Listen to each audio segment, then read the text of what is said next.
일찍 끝날 것 같지 않다. 일찍 끝나겠나? 내도 무슨 말인지 잘 모르겠는데.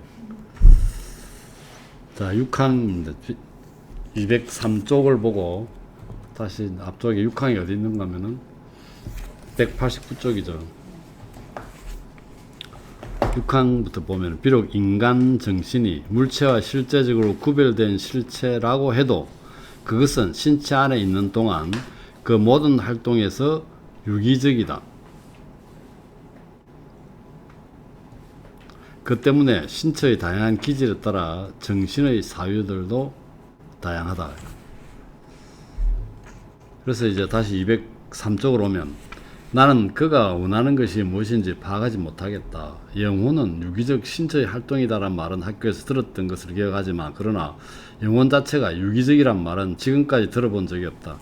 이 때문에 나는 우리 저자에게 내가 여기서 쓰는 것은 확실한 것이 아무것도 없기 때문에 내 추측들을 참된 것이 아니라 그저 추측대로 내놓은 것에 대해 양해를 구한다. 서로 모순되는 두 가지가 눈에 띄는 것 같다. 6항에서 모순되는 게 있다는 거죠. 그 하나는 인간 정신이 물체와 실제적으로 구별되는 실체라는 것이다. 그리고 저자는 이것을 드러내놓고 말하기는 하지만 그러나 그는 자신이 할 수 있는 만큼 근거들을 통합 입증을 포기하도록 종용하고 성서의 근위에 의해서만 입증될 수 있다고 주장한다. 우리 앞에서 4에서 정신이 실체, 즉 실제적으로 물체와 구별된 그리고 현실적으로 물체와 분리 가능한 존재자 사실 다름없다는 것. 성서 여러 곳에서 우리에게 게시된 것이다. 이런 말을 했었죠. 그걸 두고 얘기하는 것 같고. 다른 하나는 이 동일한 인간 정신이 그 모든 활동에서 유기적 또는 도구적이라는 것이다. 즉 그것은 스스로는 아무것도 행하지 못하고 신체가 그 지체들과 다른 물태적 양태들의 구조를 사용하듯이 신체가 사용하는 것이라는 점이다. 그리고 명시적으로 말하지는 않지만 그런 사실 정신은 물체의 양태와 다름없다고 단언하며 그래서 이것 하나를 입증하는데 거의 모든 근거의 전열을 정비했다. 이 둘은 아주 명백하게 모순된다라는 거죠. 아까 앞에서 한 거는 정신이 물체와 실제적으로 구별되는 실체라고 했고 여기서 또 정신은 물체의 양태와 다름없다고 했다는 거죠. 이게 이제 이 사람이 계속 주장했던 게 아마 정신은 물체의 양태라고 얘기를 했던 것 같아요. 그래서 이 둘은 아주 모순이라는 얘기죠. 그래서 나는 저자가 독자에게 이 둘을 동시에 믿게 하려는 것이 아니라 오히려 보다 단순한 자들을 그리고 성서의 근위에 대해 신학자들을 어떤 식으로든 충족시키기 위해 계획적으로 이 둘을 뒤섞어 놓았다고 생각한다. 이럴 때는 이렇게 이야기하고 저럴 때는 저렇게 이야기했다는 거다. 그러나 보다 눈치 빠른 이들은 그가 정신은 물체와 구별된다고 말할 때 반어법을 사용하고 있음을 그리고 그가 일반적으로 정신은 양태 이외에 아무것도 아니라는 의견을 갖고 있음을 알아차릴 것이다. 이제 이 반어법이라는 표현을 쓰는데 이게 우리 이 저자가 번역자가 그런 단어를 쓴 것 같아. 반어법이라는 거. 이 반어법이라는 것은 그쪽에서도 우리가 뭐 이 라틴어나 이런 쪽에서 정확하게 있는지를 모르겠는데 이게 그 잘못됐다는 거죠. 그러니까 이게 정신은 물체와 구별된다고 말할 때 반어법을 쓰고 있다. 아니라는 것을 주장하고 있다는 거죠. 정신이 물체와 구별된다는 걸 얘기를 하면서 이게 아니라는 것을 주장하는 거다. 이렇게 얘기하는 것 같아요. 반어법이라는 표현을 이렇게 썼는데 그 다음 7항에도 보면은요 189쪽에 정신이 신체 및 신체적 기질과 상이한 본성을 가지므로 정신이 신체와 다르다는 거죠. 이로부터 정신은 부패되지 않는다는 사실이 나올 수 없다. 이게 뭐냐? 이게 정신이 신체와 다르다. 신체는 부패되잖아. 정신은 신체와 다르기 때문에 정신은 부패되지 않는다는 거지. 그건 사실이 또 나올 수 없다라고 얘기를 또 하고 있죠. 한번 봅시다. 자, 204쪽에 다시 돌아왔어요. 7항과 8항에서도 그런 반어법만을 사용하는 것으로 보인다. 그리고 9항 후반부에서 동일한 소크라테스적 합법을 고수한다. 이 소크라테스적 합법은 이제 이게 대화를 통해서 일깨워주는 거죠. 이게 지금 아까 나중에 이야기하는 거는 스스로 이제 뭐 모순을 발견한다든지 파악할 수 있도록 해주는 건데 그렇지만 그런 초반부에서 그의 주장을 근거를 덧붙인다. 그래서 그가 여기서 진지하게 다루고 있다는 것을 믿어야 할 것으로 보인다. 즉, 그는 우리가 어떤 물체를 실제로 지각하지는지는 본래 의심스럽다고 일러주고, 정신은 참된 것들에 의해서만큼이나 흑우적인 것들에 의해서 자극받기 때문이라는 근거를 제시한다. 이게 9장을 다시 봅시다.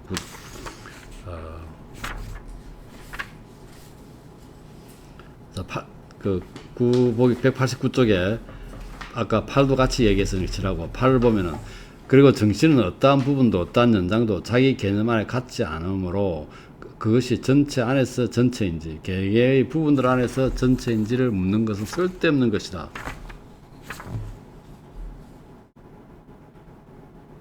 그 다음에 9에 보면은 정신은 참된 것들에 의해서만큼이나 흑우적인 것들에 의해 자극받으므로 우리가 어떤 물체를 실제로 지각하는지는 본래 의심스럽다. 그러나 이 의심 또한 성서에서 신적 계시에 의해 제거되고 이로 인해 신이 하늘과 땅 그리고 이 안에 포함된 모든 것을 창조했다는 것, 그리고 지금 또한 보존한다는 것은 의심의 여지가 없다. 이겁니다.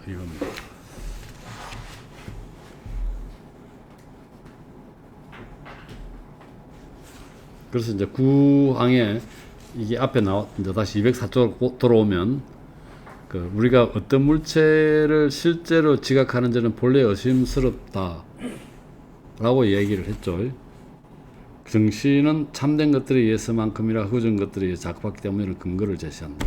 그런데 이 근거는 우리가 은밀한 의미에서 지성을 전혀 사용할 수 없고 공통 감각으로 불리고 나는 능력만을, 즉 정신을 자극하기 위해 사물의 참된 상들만큼이나 흑우적인 상들도 받아들이고 철학자들이 통상적으로 짐승들에게 인정하는 능력만을 사용할 수 있다고 가정하는 경우에만 유효하다. 그래서 이게 흑우적인 것들에 자극받는다는 것이 우리가 이성만 똑바르면 그렇지 않죠. 그런 얘기를 하고 있어요. 이게 이제 동물적인 그런 것만 있을 때, 즉 우리가 참단 이성이 없을 때 이렇게 된다는 얘기고, 그러나 분명 우리는 지성을 지니고 있다고 얘기했죠. 여기서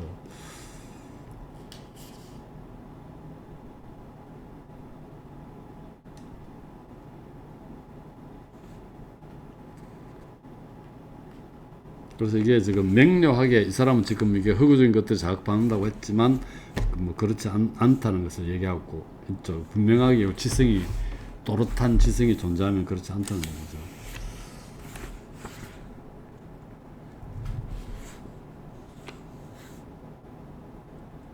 얘기죠. 이 반어법이라는 것은 이제 이게 그렇지 않다는 것을 이 반대의 주장을 펴면서 이게 설명하려는 그런 방법 같다고 지금 저자는 이야기하고 있는 것 같아요. 10항과 11항에도 반어법적 의혹이 있다는 얘기죠. 10항에 보면 190쪽에 영혼과 신체의 결합을 계속 유지시키는 끈은 각 사물이 다른 것에 의해 몰아내지기 전까지 지금의 그 상태를 계속 유지시키는 자연의 불변 법칙이다.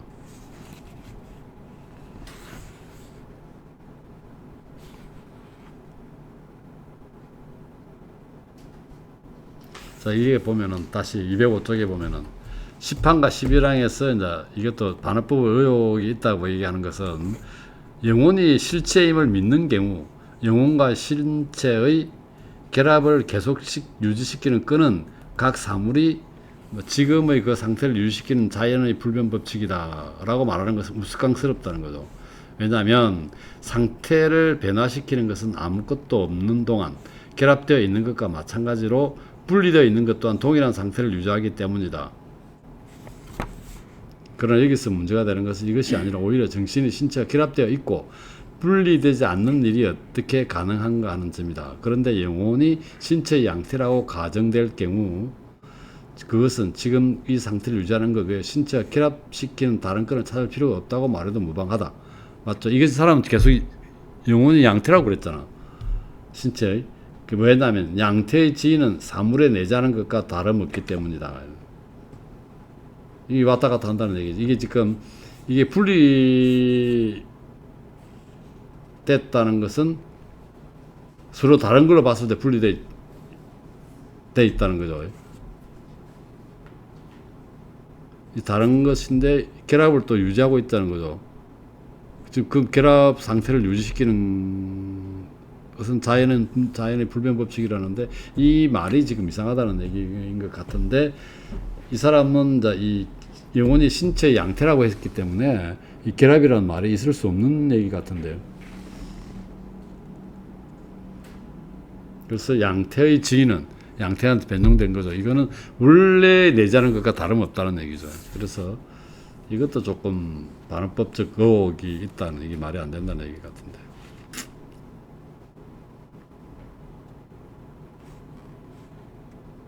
11항도 마찬가지예요. 영혼은 실체이기 때문에, 그리고 생성될 때 새롭게 산출되기 때문에 영혼적 이성이 생성될 때 신의 직접 창조를 통해 산출된다고 주장하는 이들은 아주 올바로 감전한 것으로 보인다.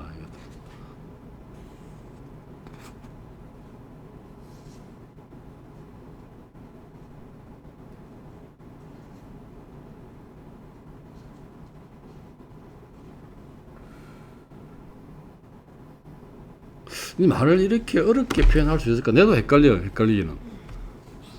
왜 이렇게 어렵게 우리가 내용을 잘 모르는 것인지.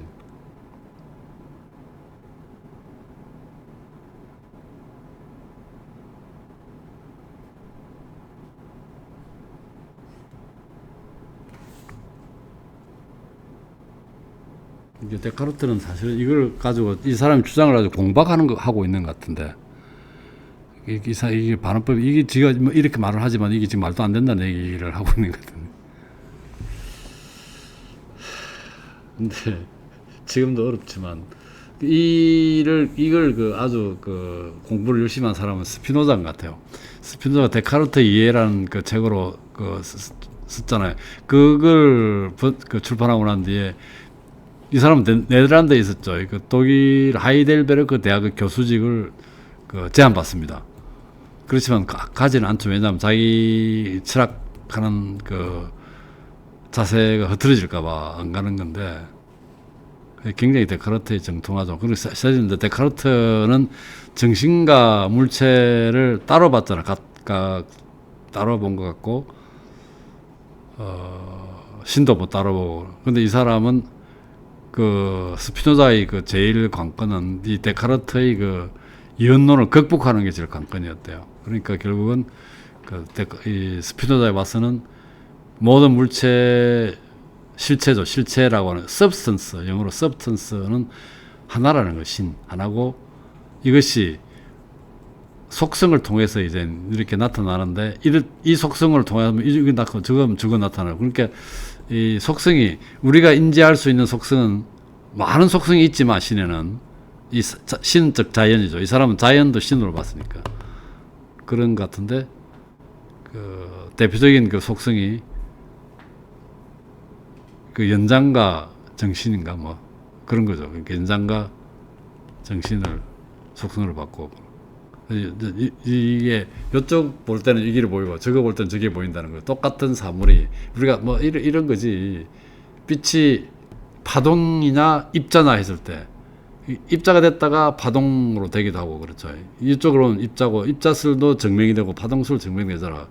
그럼 월수금은 입자고 화목토는 파동이고, 뭐 누가 우스갯소리로 그런 말을 했다는데, 어쨌든 이게 지금 데카르트는 이게 실체로 보는 것 같아요.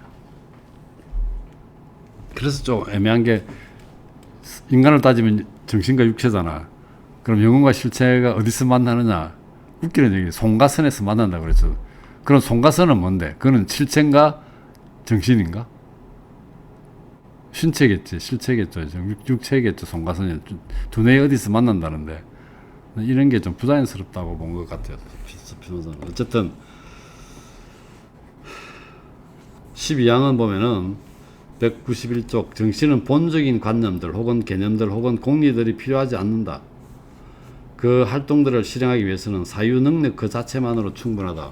근데 이게 이제 205쪽 보면은 12항에서 말만 나와 다른 것으로 보인다. 왜냐하면 정신은 본적인 관념들 혹은 개념들 혹은 공리들 필요하지 않다고 말하지만, 사유 능력을 정신에 부여함으로 내가 말한 것과 똑같은 것을 긍정하고 말로만 부정하기 때문이다, 이 말이죠.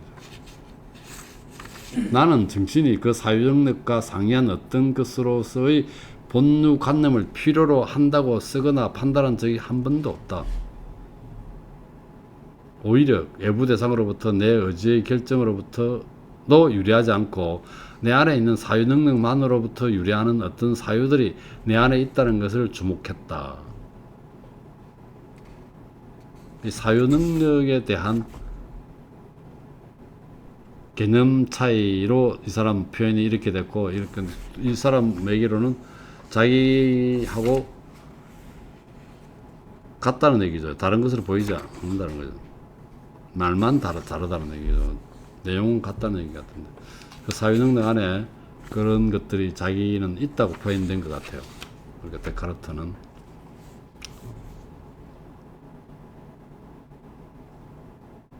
그래서 내 안에 있는 사유능력만으로부터 유래하는 어떤 사유들이 내 안에 있다는 것을 주목했다.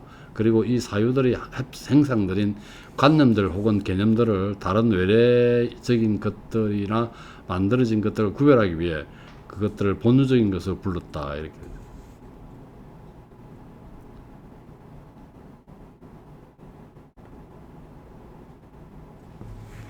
그 다음에 13항에 보면은 그 191쪽에 그리고 이 때문에 정신에 새겨진 모든 공통 개념들은 사물에 대한 관찰이나 전통에 기원을 두고 있다. 이게 이 때문에 사유능력 때문 아닐까? 그렇죠. 그런데 다시 봅시다. 206쪽에 왔어요. 그러나 13항에서 그런 앞선 것에서 멋진 기계를 끌어낸다. 이 때문에 즉 정신은 본유관념들이 필요하지 않고 오히려 정신에는 사유능력만도 충분하다는 이 때문에 그는 정신에 새겨진 모든 공통개념들은 사물에 대한 관찰이나 전통에 기원을 두고 있다고 말한다. 마치 사유능력이 스스로 아무것도 행할 수 없는 것처럼 그리고 사물에 대한 관찰이나 전통으로부터 다시 말해 감각으로부터 받아들이는 것만을 지각하거나 사유하는 것처럼 말이다. 이것은 거짓이다.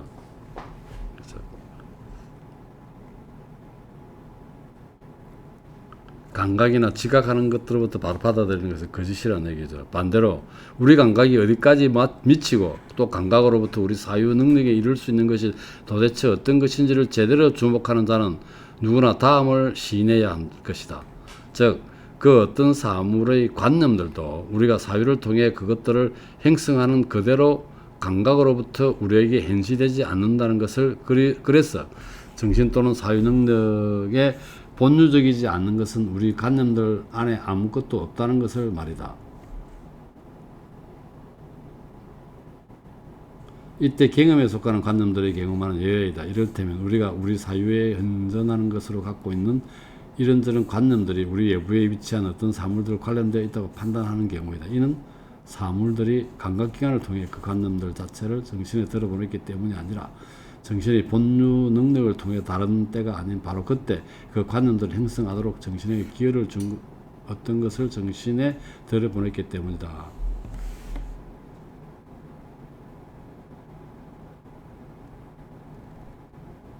참 이야기가 짜증나게 말을 한 것 같은데.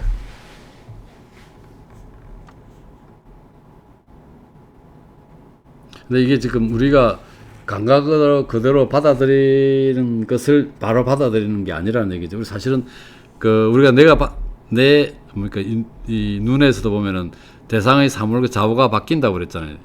거꾸로 되는데 그건 사실 우리가 다시 또 그걸 똑바로 인식할 수 있는 게 있듯이 뭔가 있다는 얘기인데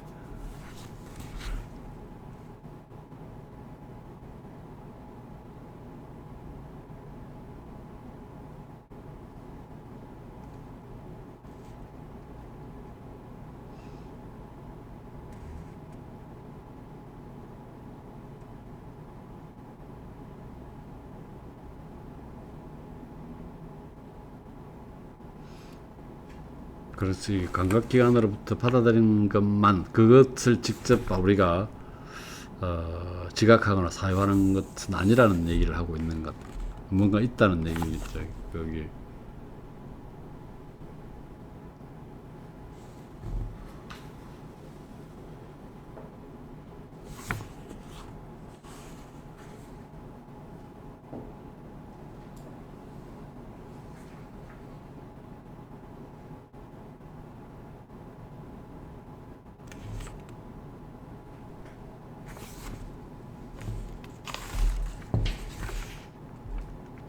그 다음 19행을 한번 봅시다. 19항은 192쪽에 모든 감각은 의도적 행상들을 전혀 요구하지 않는 임의의 어떤 물체적 운동에 대한 지각이고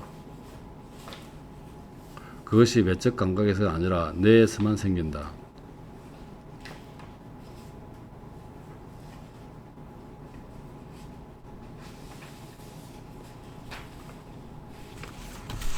이래놓고 다시 207쪽에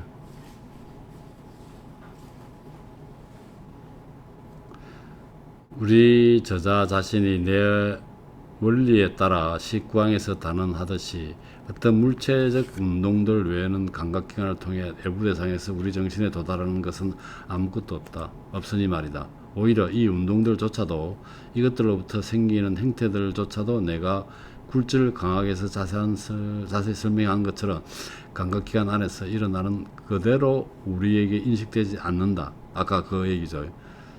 거꾸로 상이 맺힌다고 그랬죠. 이로부터 운동과 행태에 관한 행태의 관념들 자체도 우리에게 본능적이라는 사실이 따라 나온다.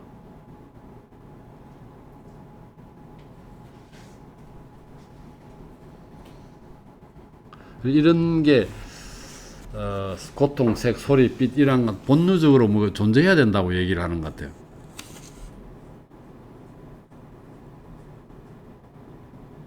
우리 정신이 특정한 물체적 운동을 기회로 그 관념들을 자신에게 현시할 수 있으려면 우리에게 본능적이어야 한다는 거죠.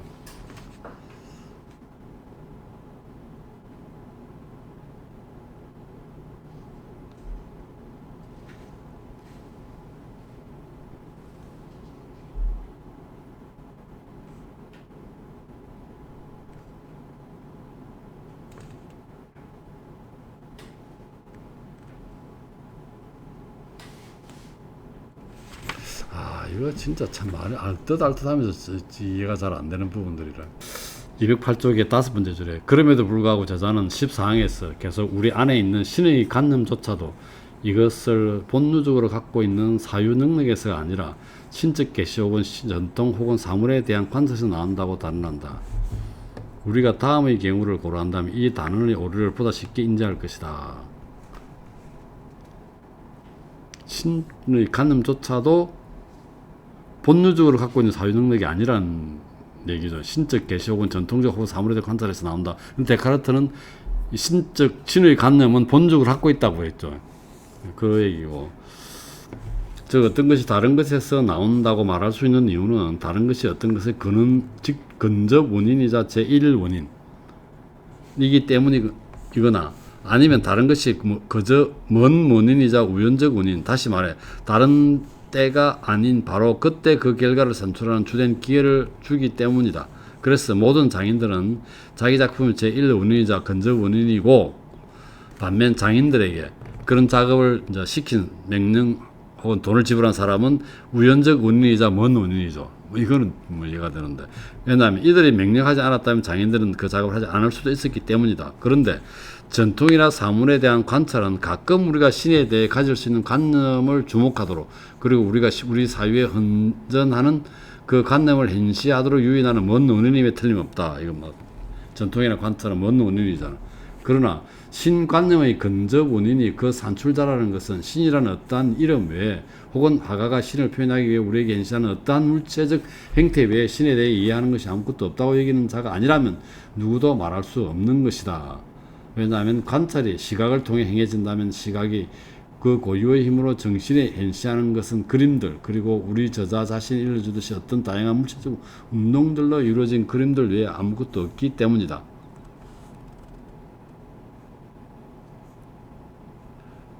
이 본능적으로 있다는 얘기인데 지금 이게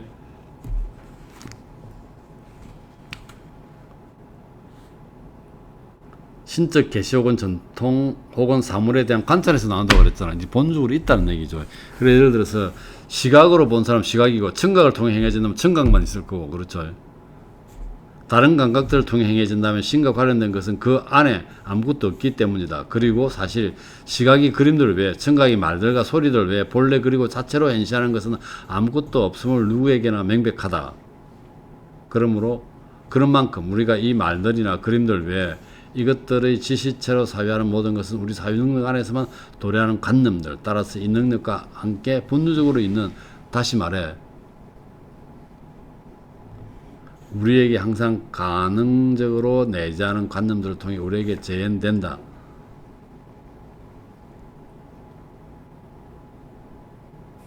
이거는 지금 내재적으로 있는 관념들을 통해서 현시된다고 얘기하고, 데카르트는. 왜냐하면 이 어떤 능력 안에 있다는 것은 현실적으로가 아니라 가능적으로만 있다는 것인데, 이는 능력이라는 이름 자체가 가능성 외에 다른 것을 지시하지 않기 때문이죠. 정말로 우리가 신에 대한 이름이나 물체적 영상 외에는 아무것도 인식할 수 없다는 것을 자신을 노골적으로 물신론자로, 그리고 심지어 지성을 완전히 상실한 자로 드러내지 않고서는 누구도 단언할 수 없는 것이다.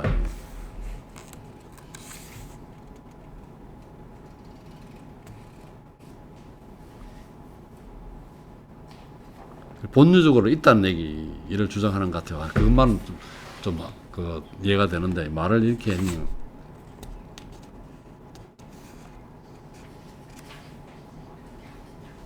참.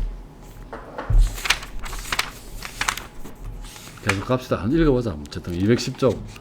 우리 저자는 15항에서 내가 신의 현존을 증명하는 데 사용한 모든 논거를 논박한다. 15항.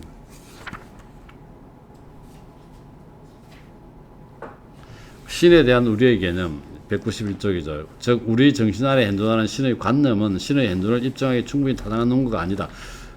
이거는 데카르트가 주장하고 다른 것 같죠.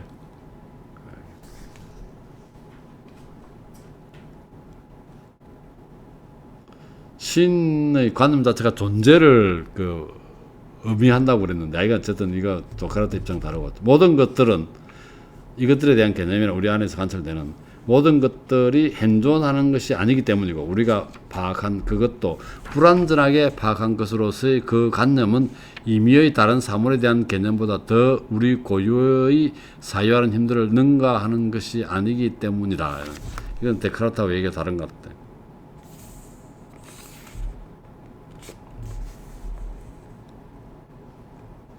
그 다음 210쪽 보면은, 그래서 이 저자는 내가 신의 현존을 증명하는 데 사용한 모든 논거들을 논박한다라고 하면서, 나는 여기서 내가 오랫동안 주의 깊은 성찰로 모아놓았고 또 책 한 권으로 설명한 모든 것을 그렇게 쉽게 그렇게 몇 마디 말로 전복시킬 수 있다고 믿는 사람이 자신만만하면 놀람을 금할 수 없다. 그러나 사실 내가 신의 현존을 증명하기 위해 제시한 모든 근거는 두 가지에 기착된다. 첫째는 우리는 신에 대한 개념 혹은 관념을 가지고 있고, 그 관념은 다음과 같은 그러한 것임을 보여주었다는 것이다. 즉 우리가 그 개념에 충분히 주의를 기울이고 또 내가 설명한 방식으로 사물을 곰곰이 재어볼 경우, 우리는 그 개념에 대한 고찰만으로부터 신이 현존하지 않다는 것은 불가능하다는 것을 인식한다는 것이다. 이 데카르트 주장이잖아요. 왜냐하면 신의 개념 안에는 그 모든 사물의 관념들 안에서처럼 그저 가능적이거나 우연적 현존이 아니라 전적으로 필연적이고 현실적 현존이 포함되어 있기 때문이다.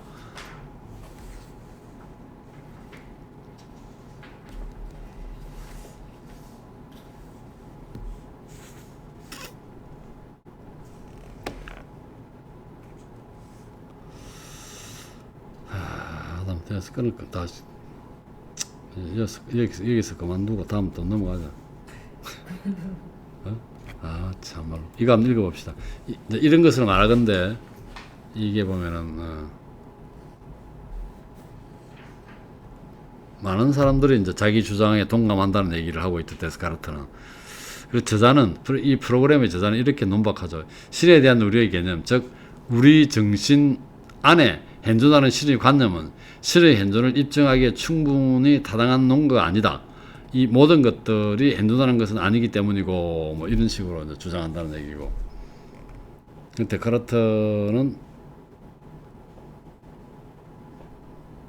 내 글을 제대로 안 읽었다고 주장하죠. 이 저자는 그런 얘기를 하고 있고. 우리가 신에 대해 갖고 있는 관념에서 극히 맹정하고 또 다른 어떤 관념에서도 발견될 수 없는 신의 관념의 특수한 특성으로부터, 즉 완전성의 절정을 위해 요구되는 현존의 필연성으로부터 취해지기 때문이다. 그래서 나는 신이 존재한다는 것을 증명하기 위해 사용한 다른 논거를 다음과 같은 사실로부터 취했다. 즉 신이 현존한다는 것, 그리고 우리가 신에 의해 창조됐다는 것은 참이 아니라면 우리가 신 안에서 인식하는 모든 완전성을 이해하기 위한 능력을 갖지 못했을 것임을 내가 명정하게 입증했다는 것이다. 그러나 우리 저자는 이것을 우리가 신에 대해 갖고 있는 관념은 임의의 다른 사물에 대한 개념보다 더 우리 고유의 사유하는 힘을 능가하지 않는다고 말하면서 아주 충분히 해소하는 것으로 여긴다. 그러나 그가 이런 말로 단지 우리가 초자연적인 은총의 도움없이 신에 대해 갖고 있는 개념이 다른 사물들에 대해 갖고 있는 나머지 모든 개념들과 마찬가지로 자연적이라고는 것만을 이해한다면 그의 개념은 나와 같으며 이로부터 나와 반대되는 것은 전혀 끌어낼 수 없다. 그러나 만일 그가 동시에 취해진 다른 모든 관념들 안에 있는 것보다 더 많은 표상적 완전성이 신의 개념 안에 포함되지 않는다고 여긴다면 그는 분명히 오류를 범하고 있다. 이 사람은 신의 완전성을 근거로 해서 증명하고 있었죠. 그러나 나는 신에 대해 우리의 개념이 다른 개념들을 능가하게끔 한 이 완전성들의 초가만으로부터 내 논거를 취했다.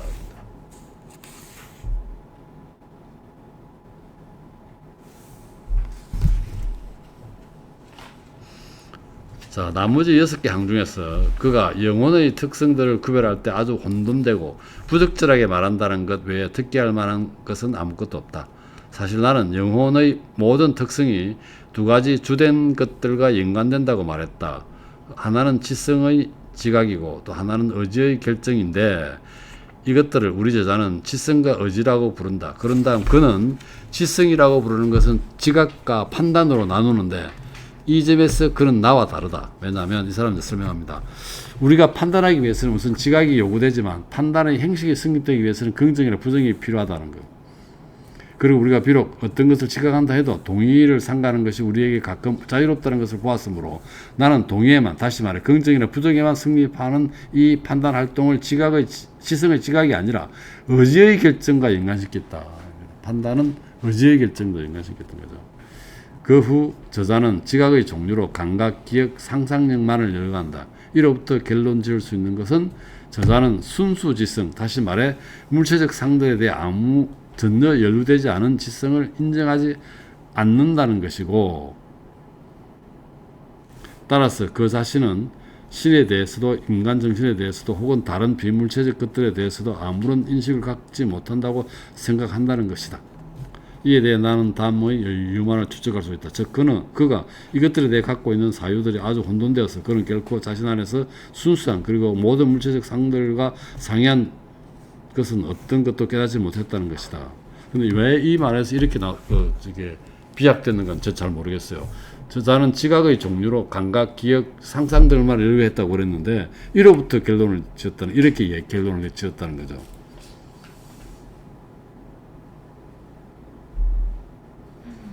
지각의 그 중에 우리 이 저자 데카르트가 갖고 있는 것은 순수 지성을 인정하지 않았다는 얘기. 지금 이 저자는 데카르트는 순수 지성을 최고의 지성으로 봤잖아. 그랬는데 이게 지각의 종류로 감각, 기억, 상상력만을 연구했다는 거죠. 나는 이게 그 말장난, 말따먹기 하는 것 같기도 하고, 이 말을 꼬투리를 잡은 것인지 정확하게 이 언어를 파악하고 있는지는 잘 모르겠어요. 말로 보면 이렇다는 거예요. 자신은 순수 지성을 최고로 보는데 이게 뭐 지각의 종류로 감각과 기억과 상상력만을 꼽았다는 거죠. 그래서 제대로 못 깨닫다는 얘기고.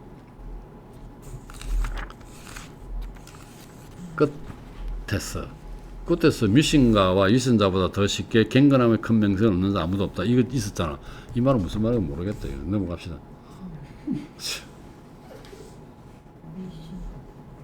근데 그런 표현이 있어.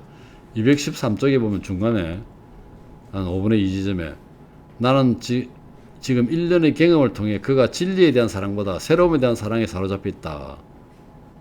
진리는 오래된 거고 새로움은 자기 내에서 짜낸 거죠. 그래서 새로운 그 자기네에서 짜낸 걸 좋아한다는 그런 얘기 같아요. 특히 읽다 보면 이 저자가 데카르트의 말을 거의 인용하지 않거나 그 무시했다는 데 대해서 반감이 굉장히 많더라고요. 아니 누가 그래서 데카르트가 데카르트가 이 반감이 많다고? 저자를 보면서 어.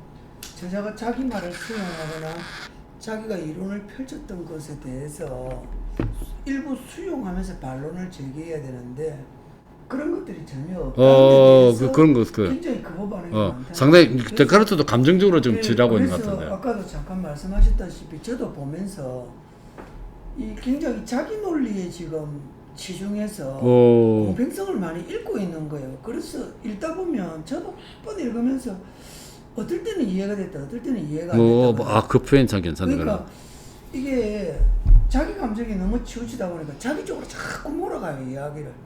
그러니까 이게 읽다 보면은 덕러프에 빠져버리는 그런 느낌이 있더래요. 그래서 저는 보면서 이분이 왜 자꾸만 이 보통의 연역적인 방법을 사용하면 좀 더 논리적이어야 될 건데 이분에 대한 자꾸만 이 뭐라 그럴까 부정성에 대해서 자꾸 건접해가는 그런 글쓰기를 지금 시도하고 있다. 이 글에서는 그래서 데카르트의 이론이 명료하게 보이지 않는다 이런 생각이 들더라고요. 아까 우리 가운데 그 뭐 7장 8장 이래 나오면서 반어적인 기법이랬는데 저도 이 반어적인 기법을 계속 보면서 이 반어라는 자체가 반대를 통해서 어떤 사물을 명료하게 드러내려는 기법이긴 한데 여기서는 이중부정을 통해서 긍정의 효과를 드러내고 있는 거지 꼭 이걸 반어라고 해야 되나? 반어 자체도 좀 억지스러운 해석이 번역자 약간 네, 그 네. 주관적인 그도 있을 것 같아요. 반어적이라 표현한 게. 거의 보면서 이중부정을 통해서 데카르트의 이야기를 그냥 긍정적으로 수용해가는 그런 논지를 펴고 있는 것 아닌가. 그렇게 봤어요. 봤는데 보고 돌아서 또 잊어먹고. 머릿속에 안 아니 또 명료하게 뭘 탁 정리해놨는데 탁 돌아서고 나면 그래 억지로 자기 이야기를 또탁 가르쳐버리고 하니까 저자가 뭘 이야기했는가를 정확하게 모르겠어. 이 저자 자체가. 저자들은 데카르트를 깠지. 난 데카르트가 어떻게 이게 논박 이 사람의 그 주장에 대해서 이 논박하는 것 자체가 내한테는 설득력이 없어 보이는 것 같은 생각이 들어요. 그래서 제가 방금 드린 말씀이 이 글 전체가 보면 우리가 논문을 쓰면 보통 우리가 그 서지적으로 보면 이런 사람이 이런 글을 썼고 이런 내용에 대해서 내 생각은 이렇다 이렇게 정리가 돼야 되거든요. 근데 이게 지금 데카르트는 기분 나쁜 게 내 거 하나도 없다는 거야. 왜 내 이야기 안 하면서 네 이야기만 하는 이렇게 이야기하고 있거든. 그러니까 이게 충돌이 이렇게 이 랠리를 이어가는 게 아니고 자기 주장을 지금 그게 나중에는 듣다 보면 엄대로 가는 그런 현상이에요. 그래서 아까도 이야기했듯이 반어적인 그런 기법을 쓰는 게 아니고 이중부정을 통해서 내 이야기를 이라고 생각하고 그러다 보니까 쉽게 안 쓴다. 네, 그렇죠. 그러니까 쉽게 쓰지 않고 자기가 뛰어나가는 것을 아주 어려운 글로 그렇지. 네, 자기가 더 뛰어나가는 까부지 마. 네, 이런 뭐 어렵게 남들이 쉽게 이해할 수 없게끔 만들어 놓고는 그 당시에는 또 이런 방법을 썼는지도 모르죠. 좀 유행이었던 것 같아요. 그래서 이 방법 자체. 데카르트가 이후에 6편 때 되게 유행이었잖아요. 그러니까 일부 학식 있다는 사람들이 그렇지. 데카르트의 책을 읽는 게 유행이니까 왜 똑똑한 사람들이 이걸 읽고 그걸 안 읽으면은 네. 안 되는 이런 상황이니까 자꾸 듣고 하면 네. 그래서 이게 이제 정말 요즘에 그냥 어려운 책, 한학적으로 어려운 책으로 유명한 그 대표적인 데카르트의 책들이 저도. 예. 그러니까 스피노자의 그 에티카도 이렇게 보면 논리를 펴는 거 보면 이 개념들을 보면은 그리 어려운 게 아닐 수 있는데 수사가 다른 거예요. 수사가. 그래서 보고 있으면 계속 이 러프에 빠지는 이런 느낌. 이 부분은 이 프로그램의 주석이라는 자체가 이 저자를 아주 기분 나쁘게 지금 데카르트가 보고 있었어요. 좀 더 순리적으로 끌고 가는 게 아니고 감정적으로 지금 절대 인정 공부를 네, 하고 절대. 이런 상태니까 우리는 더 감정에 지금 휘둘리고 있는 이런 느낌이 들더라고요. 보면서 계속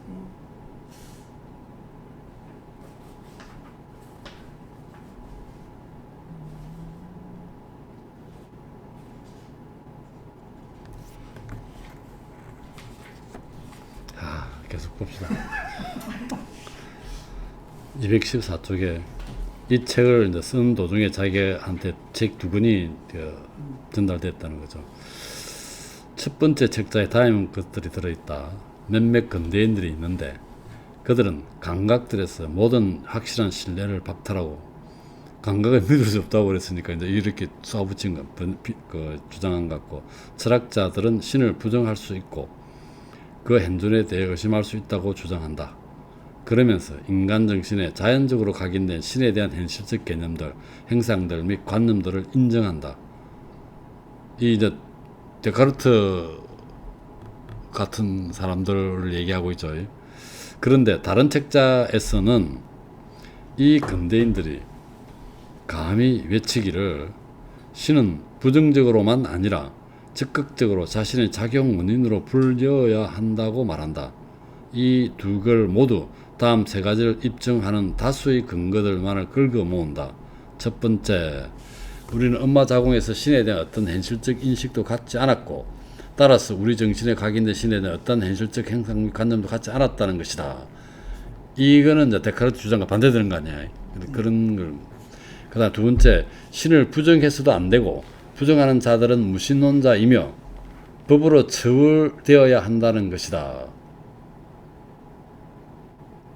이렇게 주장하고 있고, 그 다음 세 번째, 신은 자기 자신의 작용 원인이 아니라는 것이다.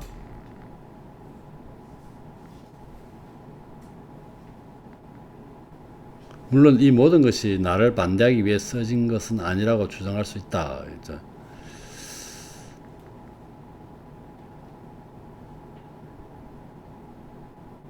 이 책자는 내 이름이 들어있지 않고 또 공격되는 의견들은 내가 전적으로 불합리하고 거짓된 것으로 여기는 것이기 때문이다.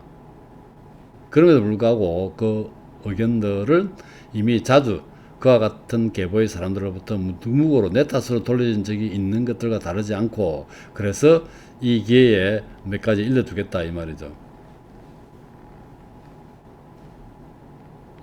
첫 번째 가르는 거예요. 첫 번째, 내가 이해한 본류 개념은, 본래 존재하는 개념은 저자 자신이 두 번째 책자에서 분명히 제명시적인 말로 참이라고 단언하는 것, 즉 우리가 신을 인식할 수 있는 능력이 우리에게 자연적으로 내재되어 있다는 것과 다름없다.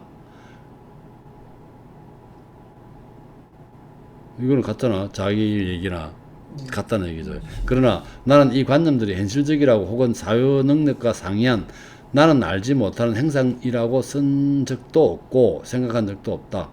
그리고 심지어 나보다 더 이 쓸데없는 스콜라적 존재자들과 거리를 두는 자도 없다. 그래서 아마도 아기가 조금도 없을 이 저자가 엄마 자궁에 있는 동안 아이는 신에 대한 현실적 인식을 갖지 않는다는 것을 입증하기 위해 열심히 긁어모은 그 커다란 근거 무리를 보았을 때 나는 실수를 금할 수 없었다. 마치 이런 식으로 나를 멋지게 공격할 것처럼 말이다. 이 말은 그렇죠. 이 사람은 내재되어 있다고 그랬고, 그렇죠. 그런데 이게 이제 입증하기 위해서 근거를 모았다는 얘기가. 두 번째, 나는 결코 신이 존재한다는 것을 부정해야 한다. 혹은 신은 우리를 속일 수 있다. 혹은 모든 것에 대해 의심해야 한다. 혹은 감각들에서 모든 신뢰를 박탈해야 한다. 혹은 꿈은 깨어 있음과 구별될 수 없다. 혹은 미숙한 중상 모락가들로부터 가끔 나에게 반박이 제기된 이와 유사한 것을 가르친 적이 없다. 이렇게 이제 가르친 적이 없다는 얘기죠.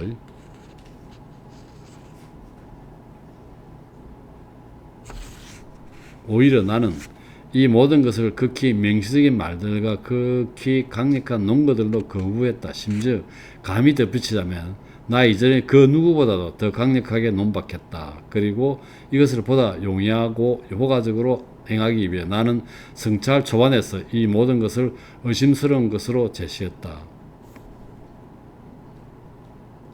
이것은 나에 의해 처음 발견된 것이 아니라 오래전부터 해이론자들, 필론주의자들, 해이론자들에 의해 신물나도록 반복된 것이다. 그런데 어떤 글쓴이가 단지 논박할 목적으로만 가져오는 의견들을 그에게 돌리는 것보다 더 불공정한 것이 있겠는가. 적어도 이 거짓된 의견이 제시되고 아직 논박되지 않은 바로 그때 이 의견을 가르치고 있다고, 또 이 때문에 무신론자의 그 논거를 가져오는 그게 그때 무신론자라고 꾸며대는 것보다 더 부적절한 것이 있겠는가.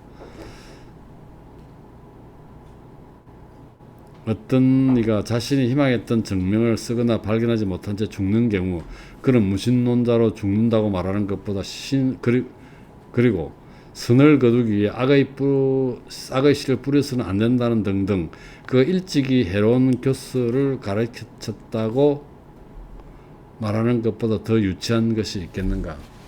참 유치하게 설명하는 것 같지 않아요, 이 사람은? 좀 너무 변명적이어서 필요 없는 사족 같죠.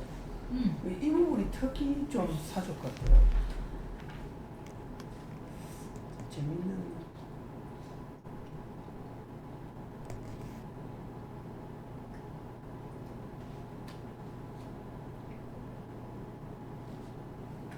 그래서 뭐 또 다음 페이지 계속해서 성서 이야기 나오면서 좀 시시콜콜한 이야기를 하고 있죠.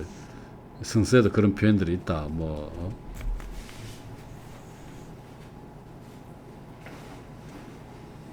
지한테도 이렇게 비방하면서, 그러면 인간의 결과 비교될 수 없는 성서에 대해서는 과연 무슨 말을 할 것인가. 그 성서 예를 설명하고 지금 여기서 두 번째 나는 결코 이거는 뭘 주장하는 거예요 지금?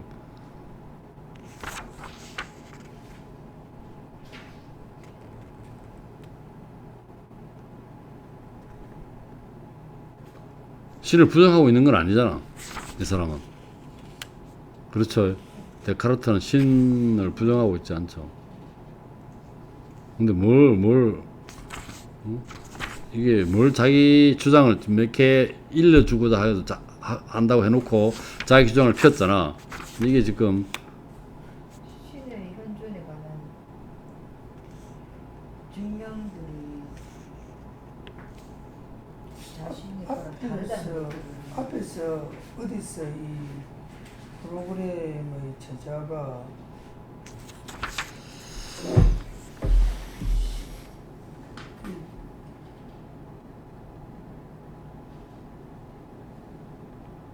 정신과 실체에서 정신이 잘못된다는 표현은 적절한지 모르겠는데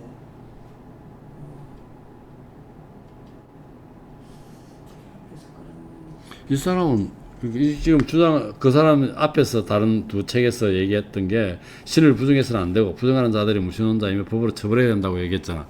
이 주장했는데 이게 대한 논박이게 자기 주장이겠죠. 주장인데 자기는 신이 존재를 부정한 적도 없고 뭐 속인다고 한 적도 가르친 적이 없다는 얘기죠 지금. 여기까지만 하면 딱 괜찮은데 뭐 뒤에 말하는 게 뭐 그리 복잡하나 이게. 이 사람들이 신의 현존에 관한 증명들을 한 게 불경스럽게 지 마음에 안 들게 했다는 그걸 얘기하는 거 아닐까요?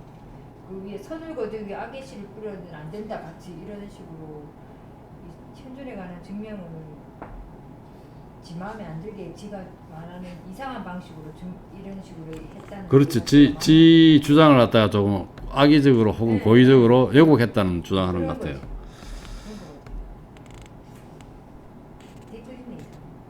그 다음에 217쪽 세 번째 줄에 밑에서 네 번째 줄 마지막 세 번째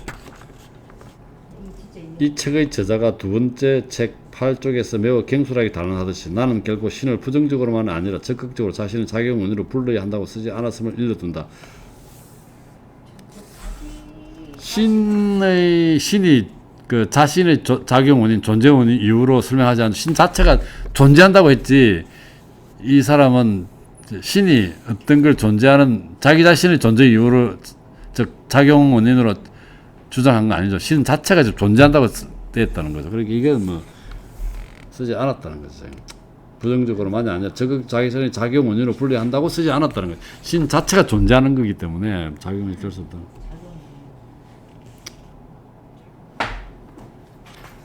여기서 끝냅시다.